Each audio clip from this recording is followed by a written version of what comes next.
البلاغ صلاۃ و سلام علیک یا سیدی یا رسول اللہ.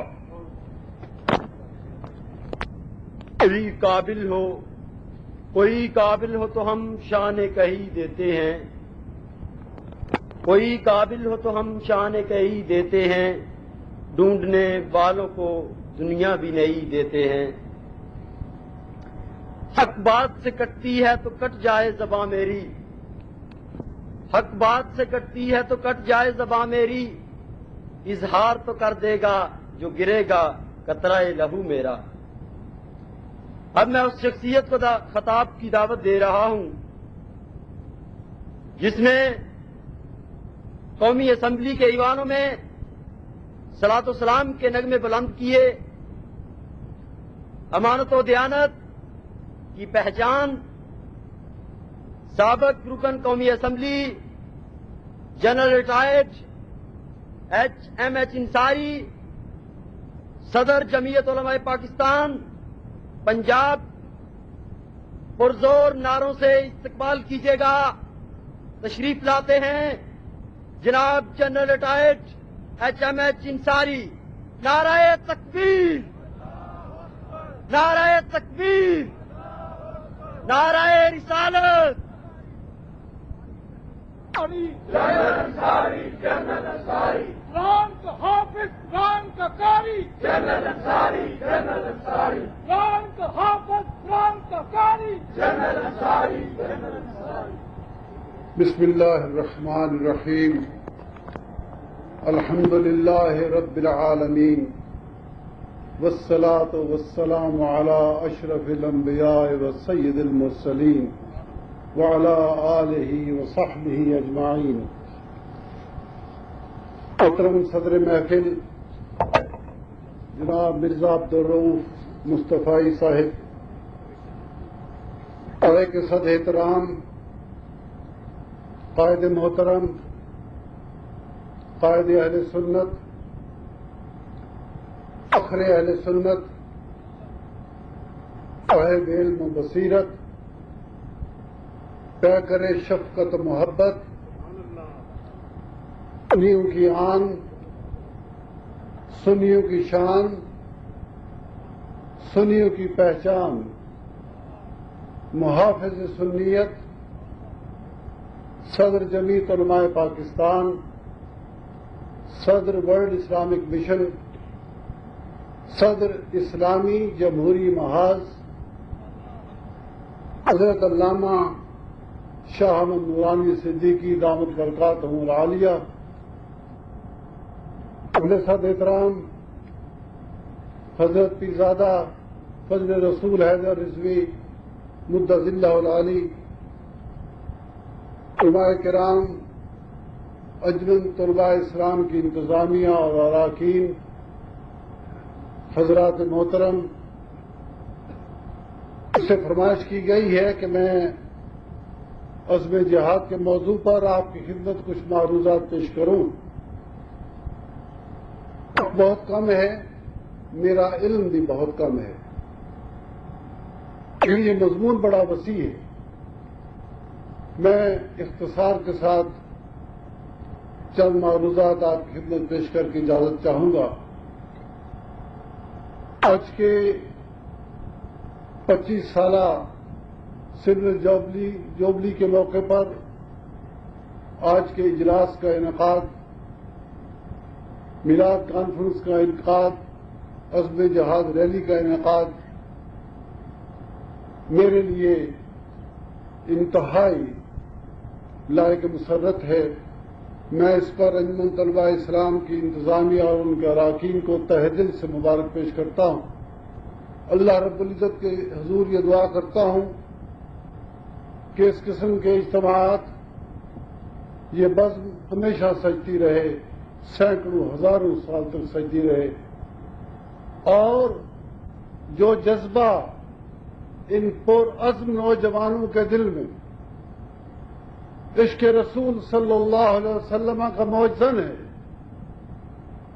اس جذبے کو اللہ رب العزت اور زیادہ فروغ دے. حضور علیہ الصلوۃ والسلام کے نور کے صدقے میں اللہ تعالیٰ آپ کی بصیرت میں وسعت عطا فرمائے. اللہ تعالیٰ آپ کے بازو میں مزید قوت عطا فرمائے کہ آپ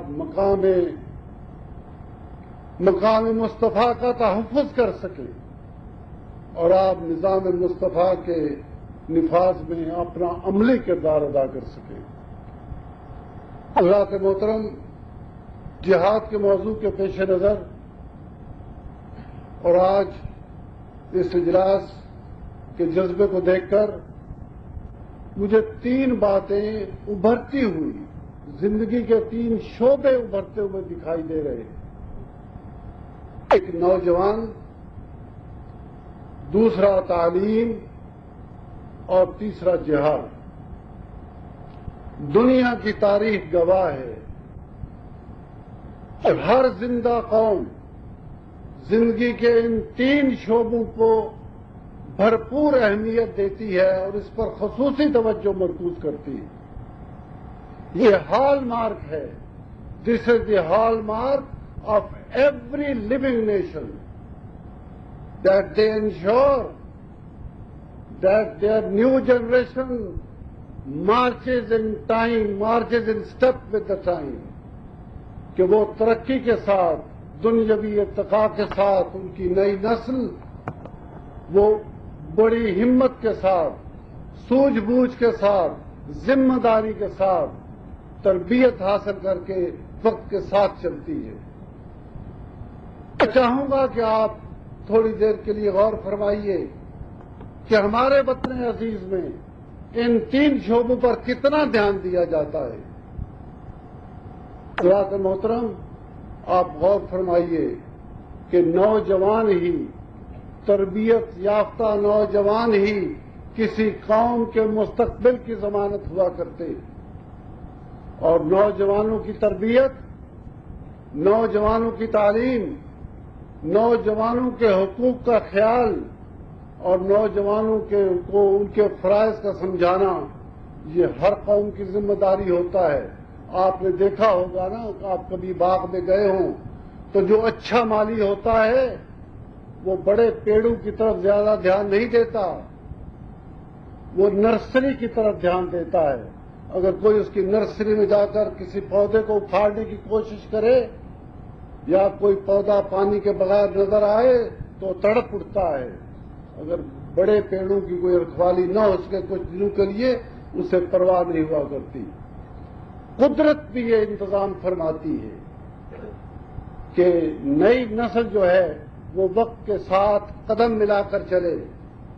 آپ نے مشاہدہ فرمایا ہوگا، میں نے بھی مشاہدہ کیا ہے، ہر ماں باپ کے گھر جو بچہ اگر اپریل 92 میں پیدا ہوتا ہے تو وہ اپریل 92 کا ذہن لے کر آتا ہے، وہ اپریل 91 کا ذہن لے کر نہیں آتا۔ اور انہی ماں باپ کے گھر جب دوسرا بچہ آتا ہے، ہر ماں باپ کہہ اٹھتا ہے کہ پہلا بچہ بھولا تھا، یہ بہت تیز آیا ہے۔ قدرت اس کا انتظام فرماتی ہے کہ جو روح آج پیدا ہوتا ہے وہ آج کا ذہن لے کر آئے، تاکہ دنیا کی ارتقاء جو ہے وہ اپنی منازل آسانی سے طے کرتی رہے۔ لوگ کہتے ہیں کہ ٹیلی ویژن کا نتیجہ ہے، ہرگز نہیں۔ 40 سال کے بعد تو انسان کی ارتقاء، ذہنی ارتقاء اپنے عروج کو پہنچ جاتی ہے۔ تو پھر کیا بات ہے کہ پہلا بچہ آتا ہے، ہر ماں باپ کہتا ہے کہ ہم تو بولے تھے، یہ بہت تیز ہے۔ دوسرا بچہ آیا، کہتے ہیں وہ پہلا خاموش ہو گیا، یہ بہت تیز ہے۔ تیسرا آتا ہے تو کہتے ہیں پہلے 2 خاموش ہو گئے، یہ ان سے بھی تیز ہے۔ قدرت انتظام فرما رہی ہے کہ نئی نسل، نیا روح جب آتا ہے تو اس دن کا دماغ، اس دن کا ذہن لے کر آئے۔ لیکن مجھے افسوس سے کہنا پڑتا ہے کہ ہمارے ملک میں نوجوانوں کی طرف دھیان نہیں دیا جاتا، نوجوانوں کی تربیت کی طرف کوئی دھیان نہیں دیا جاتا ہے۔ یہ تو اللہ کا شکر ہے کہ انجمن طلبہ اسلام کے نوجوان آج یہ اجتماع انہوں نے اس ملک کی بہت بڑی یونیورسٹی میں اس کا انعقاد فرمایا ہے۔ لیکن آپ جانتے ہیں کہ آپ جیسے لاکھوں کروڑوں بچے ایسے ہیں جنہیں کوئی تعلیم نصیب نہیں ہوتی، اور آج آپ نے دیکھا، آپ نے غور فرمایا کہ اس قوم کی شرح خواندگی 20-22% کہی جاتی ہے، جس کے آقا انعامدار نبی کریم رؤوف الرحیم صلی اللہ تعالی وسلم نے یہ فرمایا تھا آج سے 1400 سال سے زائد عرصہ گزر چکا ہے. آپ نے فرمایا تھا علم حاصل کرنے کے لیے چین جانا ہو تو جاؤ. اس قوم کے لیے یہ بات کتنی شرم کی بات ہے کہ ہمارے ہاں شرح خواندگی 20-22% کے لگ بھگ ہو، جبکہ ہندو ریاست کیرالا میں 99% شرح خواندگی ہو، سری لنکا میں 100% کے قریب ہو، اور ہم 20-22% پہ اٹکے ہوئے ہیں. اس کے ذمہ دار قوم کے افراد نہیں، اس کے ذمہ دار اس ملک کے وہ حکمران ہیں جو رہ چکے ہیں، جو آج بھی حکمران ہیں. یہ لوگ کہتے ہیں، اگلے روز میں نے سنا اس ملک کا وزیر تعلیم فرما رہا تھا کتنی شرم کی بات ہے ہماری شرح خواندگی کم ہے. میں پوچھتا ہوں کس کو تم بتا رہے ہو؟ یہ سوال تو تم اپنے آپ سے کرو، یہ سوال تو تم اپنی حکومت سے کرو. یہ شرم تو تمہاری حکومت کو آنی چاہیے کہ تم نے کیا کیا. تم صرف پچھلے 18 ماہ سے برسر اقتدار نہیں ہو، تمہاری قبیل جو ہے وہ پچھلے 14 سال سے کسی نہ کسی لحاظ سے اس ملک پر برسر اقتدار رہی ہے. تم نے کیا کیا؟ اقرا سرچارج کہاں گیا؟ وہ کروڑوں اربوں روپے جو تم نے جمع کیا اقرا کے نام پر، وہ کہاں گیا؟ کچھ عرصہ پہلے نئی روشنی کا ڈھونگ رچایا گیا تھا تاکہ ایک خاص پارٹی کے لوگوں کو نوازا جا سکے. بات تو کچھ نہ بنی. یہ شرح خواندگی تو اسی جگہ رہے گا، اور اس 20-22% میں بہت سے لوگ ایسے ہیں جو صرف قرآن پاک کو ناظرہ پڑھتے ہیں. اگر آپ صحیح معنوں میں ان لوگوں کی تعداد گنیں جو کم از کم پرائمری پاس کر چکتے ہیں تو شاید 12-13% بات نکلے گی. تو حضرات محترم، میں یہ عرض کر رہا تھا کہ نوجوانوں کی تربیت، نوجوانوں کی تعلیم، یہ حکومت کا فرض ہے. ملک میں سب کچھ بکے، جو چاہے بکے، لیکن علم نہیں بکنا چاہیے. دکھ کی بات یہ ہے کہ ہمارے ملک میں علم بھی بک رہا ہے. آپ دیکھیے عام پرائیویٹ اسکول جو ہیں 600 روپیہ، 1000 روپیہ فیس لیتے ہیں. غریب آدمی کہاں سے یہ پیسہ صرف کرے؟ یہ قانون قدرت نہیں ہے، ہرگز یہ قانون قدرت نہیں ہے کہ امیر کا بچہ عقل مند ہوتا ہے اور غریب کا بچہ بے وقوف ہوتا ہے. کوئی ایسی بات نہیں ہے. یہ اللہ کی دین ہے. ہو سکتا ہے کسی گندے نالے پر بسنے والے، ریڑھی لگانے والے کے گھر ایک بہت بڑا موجد پیدا ہوا ہو. جب تک اس کا پتہ نہیں لگایا جائے گا، جب تک اس ہیرے کو تراشا نہیں جائے گا، جب تک اسے موقع نہیں دیا جائے گا تو کیا پتہ چلے گا. حضرات محترم، میں یہ بات اس لیے کہہ رہا ہوں کہ میں اور آپ اور ہم سب ان ارباب اقتدار کے گریبانوں سے پکڑ کر ان کو جھنجھوڑیں اور ان سے کہ باقی تمام عیاشیاں چھوڑو، تعلیم مفت کرو، تعلیم عام کرو. ہر بچہ جو ہے یہ اس کا بنیادی حق ہے، اسے تعلیم ملے، یکساں نصاب پر تعلیم ملے. ایک جیسے استادوں کے ہاتھ سب پڑھیں تاکہ پھر میرٹ پر پتہ لگ سکے کون انجینئر بننے کے لائق ہے، کون عالم بننے کے لائق ہے، کون ڈاکٹر بننے کے لائق ہے. لیکن ہوتا صرف یہی ہے کہ جن لوگوں کے پاس پیسہ ہے ان کے بچے تو ایچ ایس این کالج میں پڑھتے ہیں، اور کتنا ہی الو کا پٹھا ہو وہ وہاں 10 سال بھی پڑھتا رہتا ہے، 2-2 ہزار روپیہ فیس دیتا رہتا ہے. غریب کا بچہ کتنا ہی ذہین کیوں نہ ہو اس کو نصیب نہیں ہوتا کہ وہ ٹاٹ والے اسکول میں بھی جا سکے. محترم، تیسری بات جو عرض کر رہا تھا وہ جہاد کی بات ہے. جہاد جد و جہد کا نام ہی تو ہے. آپ دیکھیے کہ بغیر جد و جہد کے کوئی کام نہیں ہو سکتا، اور جتنا دین اسلام اپنے پیروکار کو فعال دیکھنا چاہتا ہے اتنا اور کسی مذہب میں اور کسی ازم میں یہ بات نہیں ہے. دین اسلام چاہتا ہے کہ ہر فرد، ہر مسلمان فعال ہو اور زندگی کے ہر شعبے میں وہ کمال کو پہنچے. مجھے یاد آ گیا ایک واقعہ، چھوٹا سا سنا کر اجازت چاہوں گا. مدینہ منورہ سے ابھی یہودیوں کو نکال دینے کا حکم نہیں آیا تھا، تو ایک مسلمان جاتا ہے یہودی کے پاس کچھ کھجوریں خرید کرنے کے لیے، سودا طے نہیں پاتا، 2, 4, 10, 15 شہریوں پہ سودا ٹوٹ جاتا. وہ چلا جاتا ہے. کچھ دنوں کے بعد وہی یہودی وہ گزر رہا ہوتا ہے تو دیکھتا ہے کہ ایک اجتماع سے ایک شخص مخاطب ہے اور بڑی اچھی گفتگو کر رہا ہے، مدلل گفتگو کر رہا ہے. وہ کھڑے ہو کر اس کو دیکھتا ہے تو اس کی یاد اسے